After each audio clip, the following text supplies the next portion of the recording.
오늘은 요나서 1장 7절부터 10절 말씀을 가지고 해결의 실마리라는 제목으로 하나님의 말씀 생각해 보도록 하겠습니다. 요나서 이제 네 번째 시간이 되겠습니다. 오늘은 이제 겨울철인데도 지금 비가 상당히 내리고 있고 내일은 많은 비가 온다는 소식이 있습니다.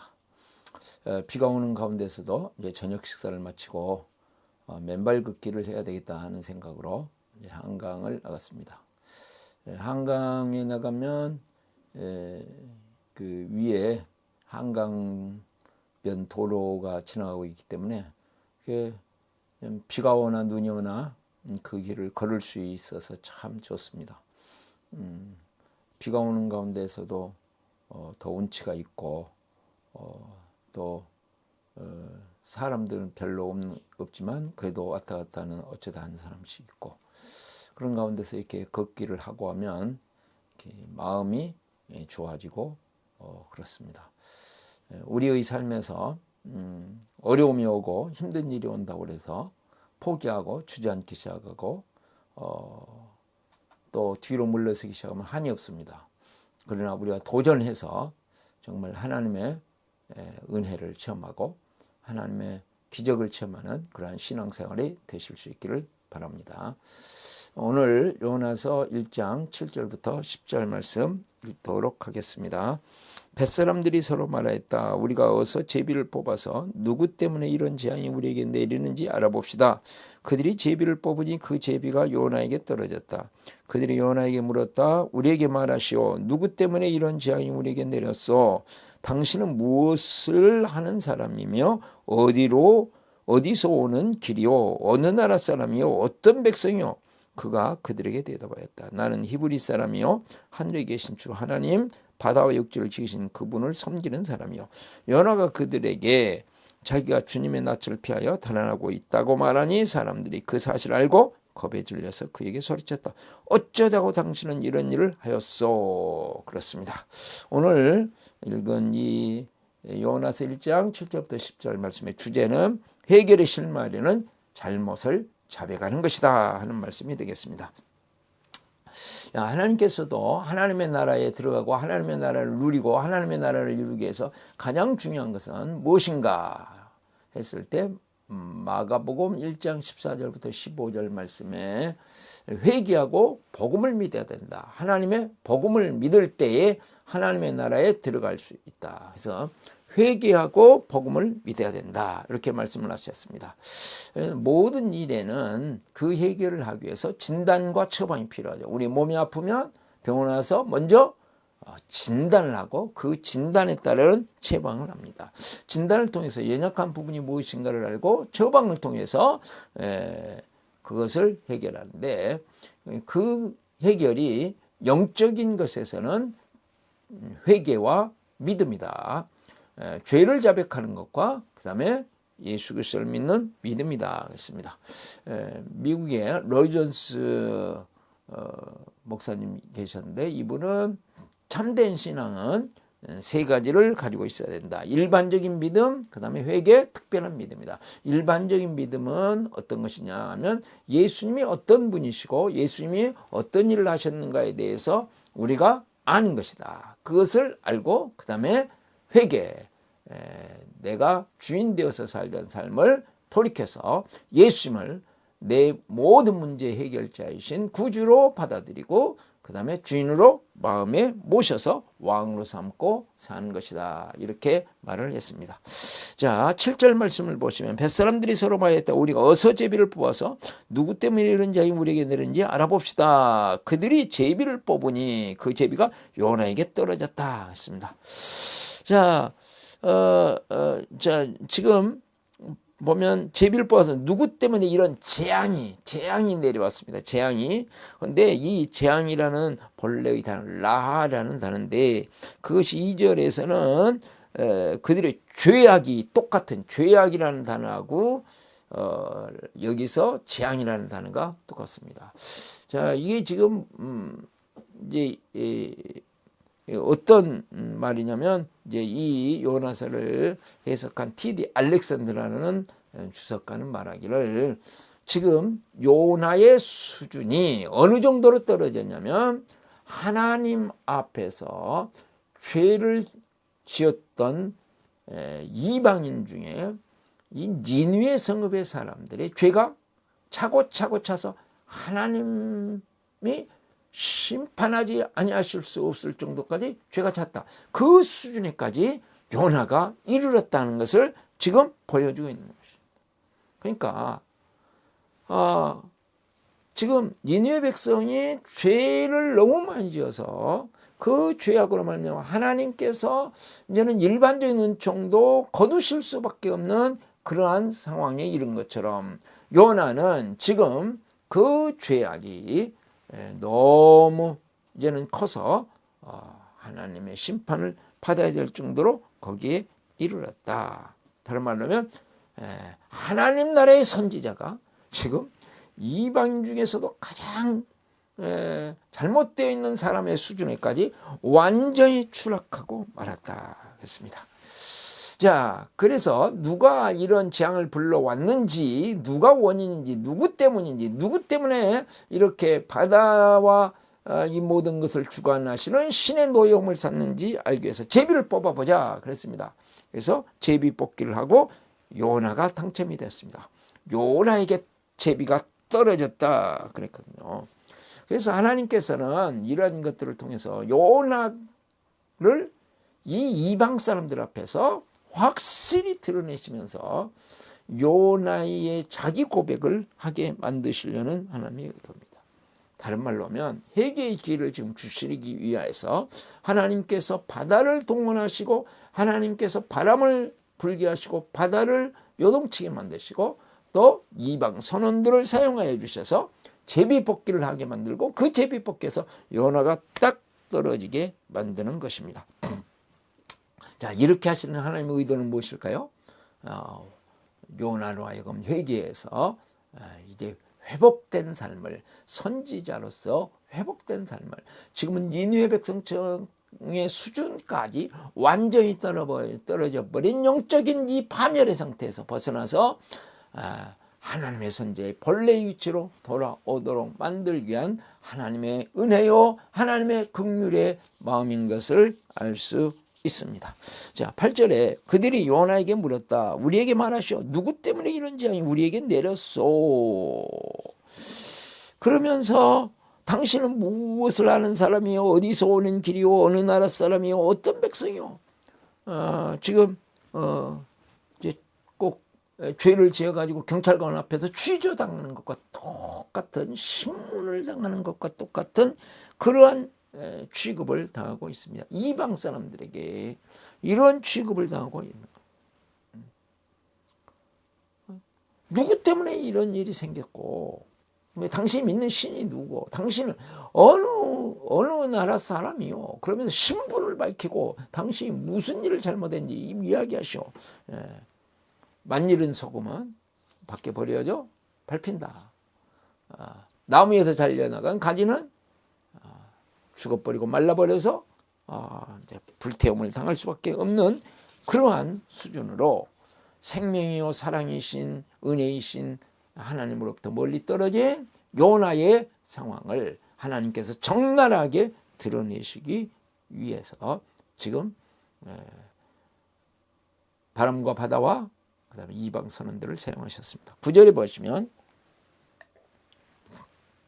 그가 그들에게 대답했다. 이제 요나가 대답합니다. 나는 히브리 사람이요 하늘에 계신 주 하나님, 온 우주 만물을 주관하신 하늘에 계신 주 하나님, 바다와 육지를 지으신 그분을 섬기는 사람이요.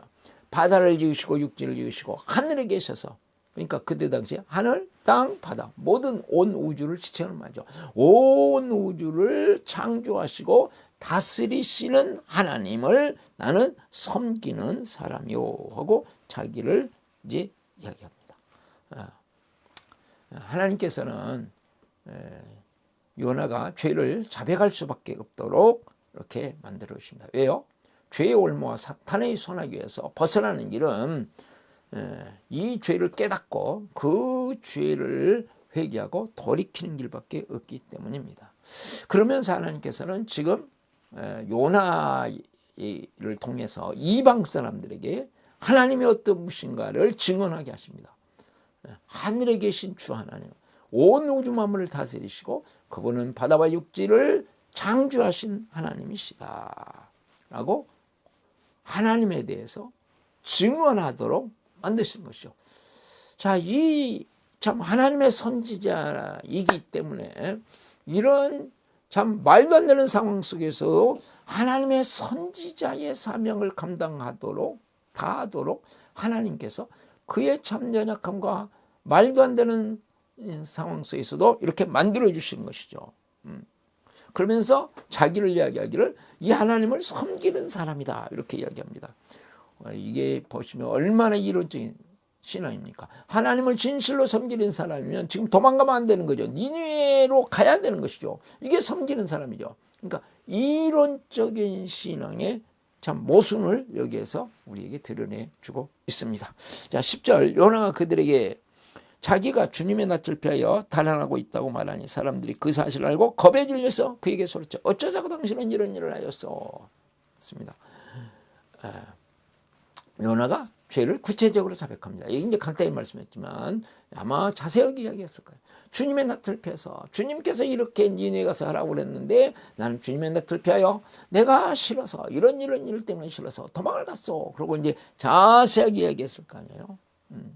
그래서 사람들은 거기서 깜짝 놀라요. 이 태풍을 일으키시는 하나님을 노엽게 만들다니 정말 앞이 캄캄합니다. 그러니까 강한 책망을 세우죠. 어쩌자고 당신은 이런 일을 했어. 이렇게 주님의 낯을 피하여 도망가다니 말도 안 되는 짓을 이렇게 하다니. 예? 신앙 좋으신 분이 하는 게 아니고 다른 선지자가 하는 게 아니고 이방 사람을 통해서 하나님의 메시지를 듣게 하십니다. 우리가 살다 보면 이런 실수 또 하나님 앞에서 영적으로 실패 이런 일들을 많이 할 수밖에 없습니다. 우리는 연약하기 때문에. 저도 이제 수요일마다 소망교도소 가는데 형제들이 약속을 했습니다. 다음 주에는 그림책을 가지고 와서 내가 그림책을 읽어주고 자, 의미 있는 시간을 갖겠다 했는데 새벽까지 생각을 했지만 그 다음에 잊어버리고 갔습니다. 마침 그날 목요일 세례를 받아야 될 사람이 있었는데 두 사람이 세례 문답을 하지 않아서 저에게 세례 문답을 부탁을 해서 약 한 15분 동안 제가 세례 문답을 하느라고 다른 거 할 시간이 없었습니다. 참 하나님께서 은혜 가운데 잘 이렇게 넘어가기는 하셨지만 그 사람이 이렇게 살다 보면 실수하고 실패하기도 하고 그래서 하나님 앞에서 참 연약한 모습을 드러내기도 하고 또 죄를 짓기도 하고 그러면서 살아갑니다. 자, 적용질문입니다. 죄를 깨닫는 것이 얼마나 큰 복이라고 생각되시나요?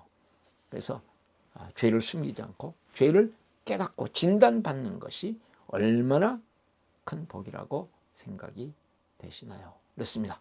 우리가 병에 걸렸을 때 정확한 진단을 받아야 되시 우리의 영적인 상태에 부족한 부분, 연약한 부분을 전적 깨끗하게 완전히 진단받는 것이야말로 얼마나 큰 복인지 여러분이 생각해 보시기 바랍니다.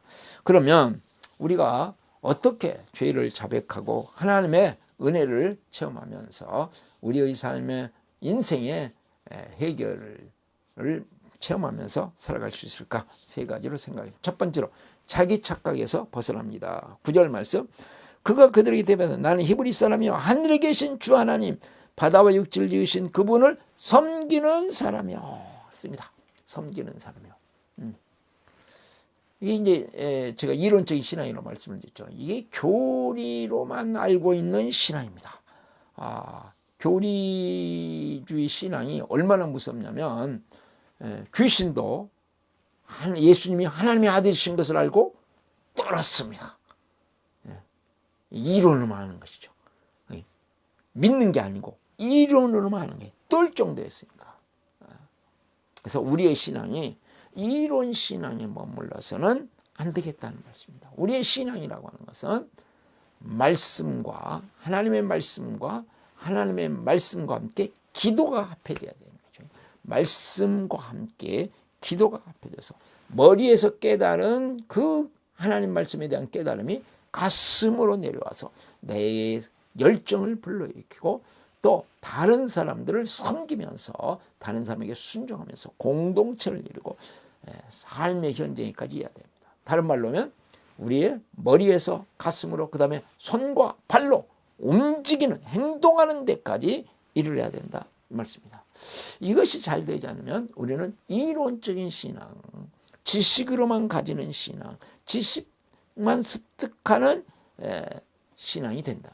그래서 계속 이론적으로만 배우니까 자기가 이제는 그 이론을 알고 있다 보면 또 그것을 어느 때는 또 가르치기도 하고 그러다 보면 어떻게 됩니까? 자기 착각이 발입니다. 자기가 그 수준에 이르는 신앙인 것으로 자기 착각을 합니다. 이게 참 무섭습니다. 신앙의 이론을 배우는 것이 뭐 잘못이겠습니다. 배워야 되겠죠. 그런데 거기에만 머무르면 결국은 그것이 자기의 신앙인 것으로 자기 착각에 빠지고 한다. 그러므로 우리가 하나님의 말씀을 보든지 그렇지 않으면 설교를 이렇게 한 편을 들을 때도 실천 한 가지를 구체적으로 정하는 것은 매우 중요합니다. 그래서 제가 적용 질문을 하면서 구체적으로 이렇게 실천할 수 있는 한 가지를 정해 드리는 중요한 이유가 이론으로만 듣고 이론으로만 은혜 받다고 감동하고 그래서 안 된다는 것이죠. 우리가 하나님의 말씀을 공부하고 연구하고 또 설교를 듣고 가르침을 받을 때 감동이 있습니다. 그 안에 하나님의 은혜가 있기 때문에 감동이 있습니다. 그렇죠? 또 은혜를 받습니다. 깨달음이 있습니다. 또 어느 때는 또 이것을 가지고 다른 사람을 막 열변을 토하면서 저처럼 설교하기도 하고 가르칠 때도 있습니다. 그러면 사람들이 감동받고 은혜를 받기도 하죠. 그러나 삶으로 이어지지 않는 실제적인 삶으로 이어지지 않을 때 우리는 이상만 높아지고 어떻게 된다고요? 자기 착각에 빠지게 된다. 자기 착각. 이 자기 착각은 돌이키지도 못합니다. 근데 이제 자기 착각에 빠져 있는 우리의 신앙이 딱 드러나는 때가 있어요. 이해관계가 딱 걸렸을 때. 돈 앞에 딱 부딪혔을 때 보통 사람들이 드러납니다. 그래서 그 사람을 알려고 하면 돈 먹고 돈 먹기 하는 그런 게임을 해봐야 된다. 이렇게 보통 그러죠.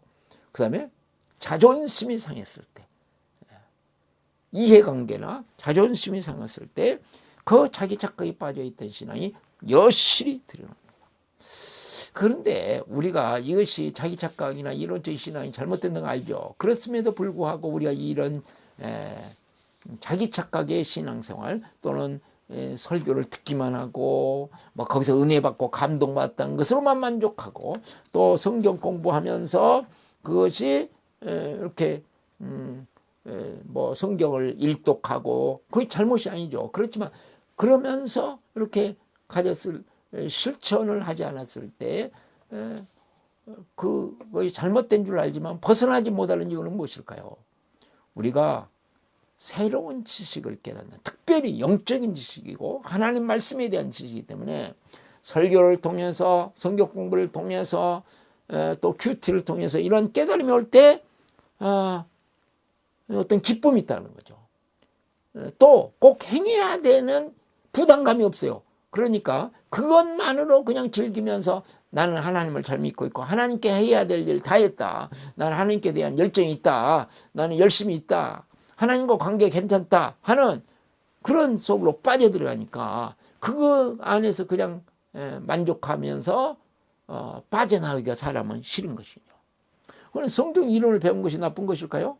그건 아니죠. 분별력을 가져주고 기준을 가져주고 얼마나 좋습니까? 그러나 머리에서 가슴으로 손발로 가지 않는 것이 문제이다는 말씀이에요. 손발로 가지 않는 것이. 한 가지라도 실천해보고 연습해보지 않는 것이 무서운 것이라고요. 결국 이론적인 신앙은 자기도 모르게 자기 착각 속에서 자기가 교만하게 만듭니다. 나는 행하지 않으면서 이론으로 알고만 있으니까 이상주의에 빠져가지고 다른 사람들을 정죄하고 다른 사람들과의 관계 속에서 나는 하지도 않으면서 말만 막 무성하게 하기 때문에 공동체를 무너뜨리기 쉽습니다. 그래서 우리가 목장으로 실제적인 관계를 맺기 시작하면 어려운 이유가 여기에 있습니다. 뭐 이론적인 것만 서로 나누고 그러면 좋은데 실제로 깊은 관계 속에 들어가면 힘듭니다. 가정이 어려운 가정이 많은 이유가 무엇일까요? 거기서는 이론만 가지고 말로만 가지고는 통하지 않기 때문이죠. 실제적인 것이 통하기 때문입니다. 그래서 우리의 신앙생활이 실제적인 신앙생활이 되도록 해야 되겠다. 그런 것이죠. 제가 어떤 교회를 가서 이렇게 오후에 하나님의 말씀을 전했습니다. 가족 목장에 대해서 이야기를 하는데 이제 얘기를 들어보니까 거기에서 제일 이제 열심을 가진 분이 한 분 계시는데 이분은 오후에 축구를 너무 좋아하고 축구를 늘 하신다는 거예요. 이분이 축구를 하시는데 2시에서 보통은 오후 2시에서 2시 50분 정도면 예배가 끝나고 이제 끝나는데 외부에서 사람들이 오면 막 뭐 선교사님이 저 앞에서 선교사님 한 분이 오셨는데 3시 반까지 가는 것이죠. 그러면 어떻게 됩니까? 그냥 그렇게 자기가 믿음이 좋은 것처럼 뭐 말로는 이래야 된다 저래야 된다 그러는데 3시만 되면 그냥 그거 놔두고 그냥 축구하러 가버리는 거예요. 하나님 앞에 예배 드리다가 축구하고 이렇게 가버리는 것이죠. 왜요? 자기의 취미생활 앞에서 하나님 앞에서 예배도 그렇게 엉망으로 하면서 뭐 이래야 됩니다 저래야 됩니다 당신 그렇게 살면 안 됩니다 수많은 사람들을 지적하고 그러는 삶을 사는 것이죠. 자, 적용 질문입니다. 당신은 어떤 측면에서 자기 착각이 심한 것 같은가요? 네, 자기 착각이 심한 부분을 이렇게 들으면 좋겠습니다. 저도 이제 다른 곳을 가서 이렇게 설교를 하고 또 거기서 자고 그런 일 하고 보니까 3일 동안 큐티를 안 했더라고요. 하나님 말씀을 묵상하지 않고 그것을 실제적으로 적용하지 않고 그 다음에 그것을 가지고 기도해야 되는데 그렇지 않고 그냥 지내버렸대요. 그럼 점점 이론화 되어지는 거죠. 두 번째로 해결자이신 하나님께 죄를 자백합니다. 10절 말씀에 보시면 요나가 그들에게 자기가 주님의 낯을 피하여 달아나고 있다고 말하니 그렇습니다. 나는 주님의 낯을 피하고 있다고 그러면서 하나님께서 죄를 자백하지 않을 수 없게 만들었고 요나가 드디어 죄를 자백합니다. 이 하나님의 낯을 피하여 배 밑창까지 내려갔지만 이방인들 앞에서 발가벗겨져서 자기의 실체를 완전히 드러냅니다.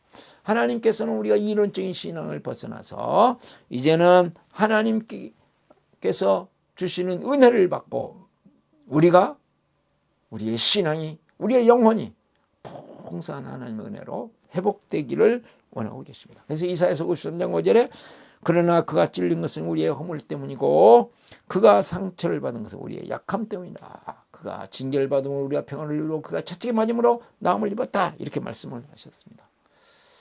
그래서 이 말씀을 이루기 위해서 예수님께서는 하나님의 아들이심에도 불구하고 성령의 능력으로 마리아의 몸에서 실제적으로 마리아의 몸에서 태어나십니다. 말로만 하시는 분이 하나님은 말로만 하시는 분이 아니고 실제적으로 인간의 몸을 입고 이 역사 속에서 오셔서 사람들과 똑같이 먹고 자고 자라고 점점 자라시면서 결국은 나중에 요한의 세례를 받으십니다. 그 요한의 세례를 받으신다는 것은 죄인의 한 사람이 되어서 죄인이 지금 세례를 받는 거예요. 세례 요한이 세례를 받으시면 어떡합니까? 그렇게 이제 이야기하죠. 그렇듯이 죄인이 받는 세례인데 똑같이 인간의 가장 낮은 자리까지 내려가기를 원하신 거죠. 이론으로 아니고 실제로 죄인의 자리에 죄를 안 지으셨지만 자리에 이르고 싶으신 것이죠. 그리고 스스로 처참하고 비참한 자리에 가셔서 포로로 잡히시고 체포되시고 신문을 받으시고 사형운동을 받으시고 부인들로부터 뺨을 맞으시고 가시면류관을 쓰시고 채찍에 맞으시고 이런 엄청난 고난을 실제적으로 우리가 당해야 될 고난을 인간으로서는 견딜 수 없는 그런 고난을 실제적으로 당하시고 골고다의 언덕길을 십자가를 지고 올라가십니다. 십자가는 예수님이 지고 골고다의 언덕은 십자가는 우리의 모든 죄를 짊어진 십자가요. 우리의 저주를 짊어진 십자가요, 우리의 연약함을 짊어진 십자가요, 우리의 이론적인 신앙의 허물과 자기 착각의 허물을 짊어진 십자가입니다. 그 십자가를 지시고 쓰러지시면서 넘어지시면서 골고다의 언덕을 걸으시고 그 다음에 양손과 양발에 못을 박히시고, 그것은 그 못 박는 사람은 그때 당시에 로마 군사였지만 실제적으로는 누가 못을 박았습니까? 우리의 죄가, 우리의 모든 연약함이, 우리의 허물이 예수님을 십자가에 못 박으시고, 예수님은 십자가에서 우리를 대신하여 우리의 모든 죄와 저주와 연약함과 우리의 이론적인 신앙과 또 자기 착각의 허물을 안고 십자가에서 고통을 당하시면서 온 몸에 피를 쏟으시고 그 피로 모든 죄를 씻으시고 연약함을 씻으시고 저주를 없애시고 우리의 허물을 깨끗이 씻으시면서 거기에서 견디십니다. 이 장면을 보실 수 없었던 우리 하나님은 얼굴을 돌리시죠. 그것이 무엇으로 표현됩니까? 한 3시간 지났을 때 하늘이 어두워지고 3시간 동안 어둠이 가득했다. 하나님의 가슴이 멍들으신 것입니다. 그러한 아픔, 나의 하나님 나의 하나님 어찌하여 나를 버리셨나이까, 이런 버림받은 고통을 통해서 우리로 하여금 이제는 이론적인 신앙을 벗어버리고 자기 착각에서 벗어나서 하나님의 은혜의 자리에 오도록 만드시는 것이죠. 그리고 그 모든 예수님께서 죄와 저주와 우리의 연약함과 이론적인 신앙의 허물과 자기 착각의 허물을 무덤에 묻으시고 그 모든 것을 깨뜨리시고 부활하십니다. 그리고 우리에게 생명을 주시고 부활의 능력을 주시고 부활의 영광으로 우리와 함께 하십니다. 그것을 실제적으로 주시기 위해서 성령 하나님이 우리 안에 계시고 우리와 항상 함께 하시면서 우리가 이론적인 것이 머무르는 것이 무엇이 있는가, 우리가 자기 착각하고 있는 것이 무엇이 있는가, 그것을 깨닫게 하시고 그것을 자백하게 하시고 그것을 회복하게 하시고, 그래서 하나님 앞에 설 수 있도록 우리를 도와주십니다. 그러므로 우리의 스스로가 우리의 연약함을 실제로 인정하고 하나님 앞에 은혜를 구하면 하나님께서는 생명을 주고 풍성히 주시는 분이십니다. 제가 몸이 푸시업을 잘 못합니다. 그래서 15개 했었는데 오늘 아침에는 65개를 했습니다. 65개를 65개를 이렇게 할 수 있어요. 그것은 뭐냐, 계속해서 연습할 때 그 육체가 하듯이 우리의 영혼은 계속해서 십자가의 주님을 바라보고 부활의 주님을 바라보고 부활의 생명을, 부활의 능력을, 부활의 영광을 묵상할 때 하나님께서 주시는 은혜로 말미암아서 우리의 영혼이 점점 더 회복되고 하나님의 은혜가 우리의 삶에 임할 것을 믿습니다. 자, 적용 질문입니다. 한 주간 동안 주님의 은혜를 체험하기 위해 무엇을 어떻게 하실 것인가요? 습니다. 자, 우리가 정말 하나님의 은혜를 체험하기 위해서는 자기 착각에서 벗어나야 된다. 그리고 그 자기 착각을 해결하신 우리 예수님 앞에 늘 나와서 주님의 은혜를 묵상해야 된다. 그리고 세 번째로 자기 착각에 빠진 사람을 기도하고 섬깁니다. 7절 8절에 보시면, 자, 하나님께서 자기 착각에 빠지고 이론적인 신앙 때문에 주님의 낯을 피하여 부담된다고, 주님 앞에 순종하는 것이 부담되고 주님을 섬기는 것이 부담되고 영혼을 섬기는 것이, 다른 사람을 섬기는 것이 부담된다고 도망가고, 말로는 잘하지만 실제가 없는 이러한 신앙생활, 다른 사람을 쉽게 말로는 정죄하고 그러고 사는데, 이런 자기 착각에 빠진 사람에 대해서 이제 우리는 이방 선원들이 결국 죄를 깨닫게 만들고 그가 이제 살 길이 열리도록 다음에 바다에다 던지듯이 우리가 어떻게든지 자기 착각에 빠져 살고 있는 사람을 섬겨서 기도하고 섬겨서 그 사람이 주님 앞에 돌아올 수 있도록 하여간 따뜻한 가슴을 가지고 가서 섬겨주는 것이 필요하다 하는 말씀이 되겠습니다. 제가 이제 어떤 사모님이 행복한 삶 간증하는 말씀을 직접 들었습니다. 이제 형제와 자매가 결혼을 하게 되는데 형제가 이제 그 교회의 교인이었습니다. 그래서 형제가 어떤 상태인지를 잘 압니다. 아주 내성적이고 말을 잘 하지 않고 자기 표현을 하지 않는 사람이에요. 근데 자매가 이것 때문에 야, 결혼해가지고 어떻게 저렇게 자기를 드러내지 않고 자기를 지금 다 감추고 그런 척하고 살아가고 있는데 이거 결혼해갖고 어떻게 살아갈 수 있을까 너무 불안한 거예요. 그래서 그것 때문에 이제 우리가 6주 동안 커플의 삶을 하지 않습니까? 그래서 이제 커플의 삶을 하면서 그걸 섬겼어요. 섬기다가 이것만 가지고는 안 되겠다. 그래가지고 그 다음에 행복한 삶을 그냥 6주 동안만 짧게 너무 길게 할 수는 없으니까 6주 동안 줄여서 행복한 삶을 하면서 서로 나누도록 했다는 거죠. 이제 행복한 삶의 질문을 서로 나누면서 자기를 드러내기 시작하고 그러면서 회복이 되고 서로가 서로를 알게 되고 이해하게 되고 그래서 커플의 삶은 좋았지만 또한 행복한 삶으로 이렇게 해서 보니까 너무 좋아가지고 지금은 두 분이 이렇게 살아가는데 훨씬 부드럽게 참 자칫 잘못했으면 위험할 뻔했을 가정이었다라고 생각될 정도였었는데 아주 좋은 가정으로 회복된 것을 이렇게 간증하시는 걸 들었습니다. 그렇습니다. 우리가 이게 자기 착각 속에서 말을 하지 않고 자기를 감추고 이렇게 사는 사람입니다. 어떻게든지 섬겨서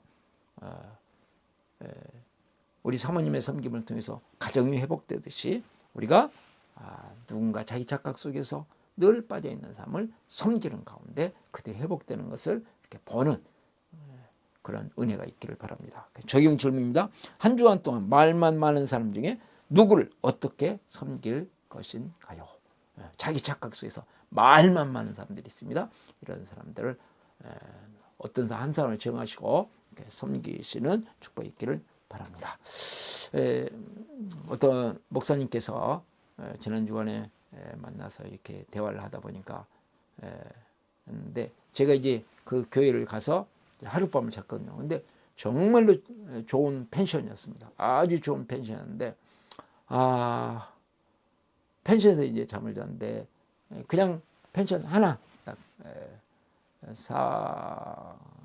6명이 이렇게 들어가 있고 그룹이 들어갈 수 있는 펜션이었는데 한 방은 침대에 4명이 잘 수 있도록 침대가 있고 한 방은 2명이 잘 수 있는 거실도 있고 부엌도 있고 화장실도 2개 있고 그 다음에 수영장도 있고 뭐 잘 갖춰져 있어요. 이렇게 그 다음에 마당도 있고 막 그러니까 그 집을 이렇게 이제 목회자들과 선교사님들에게 오면 제공해주는 집사님이 계셨습니다. 근데 그분에 대해서 간증을 하시더라고요. 어떤 날 목사님이 새벽 기도를 하는데 어떤 사람이 뒤에 와가지고 뭐 설교를 듣는 건지 자는 것인지 알 수 없도록 늘 있더래요.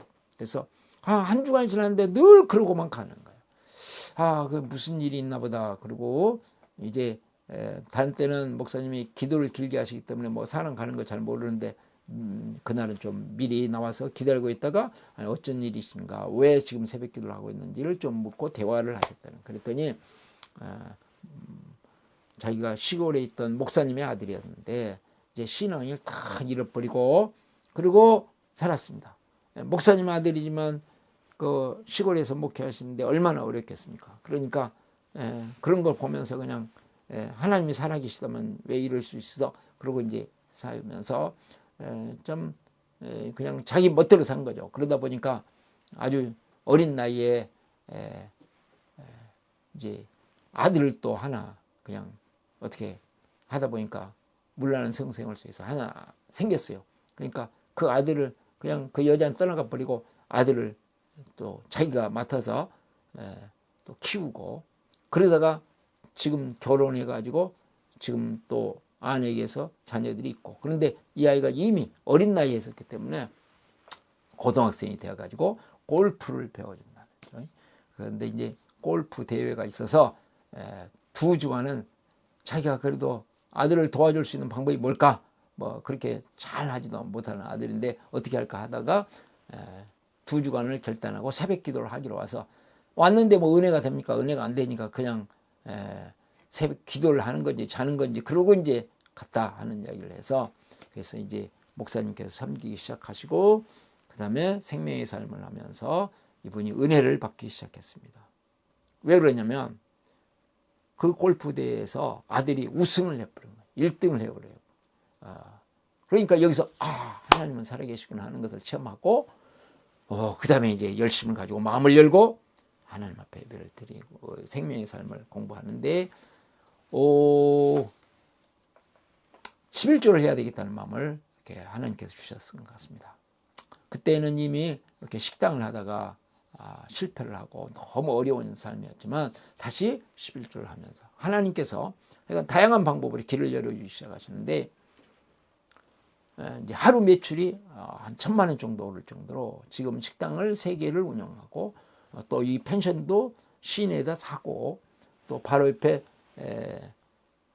도마를 만드는 공방을 만들어서 그것을 통해서 복음을 전하는 사역을 하고 이렇게 막 길이 열리기 시작한 거예요. 엄청난 기적이 이 짧은 시간 동안에 막 일어나기 시작하면서 이분이 이제는 아주 헌신적인 사람이 되어지고 정말 하나님의 은혜를 찬양하는 사람으로 바뀌었다는 것을 간증을 들었습니다.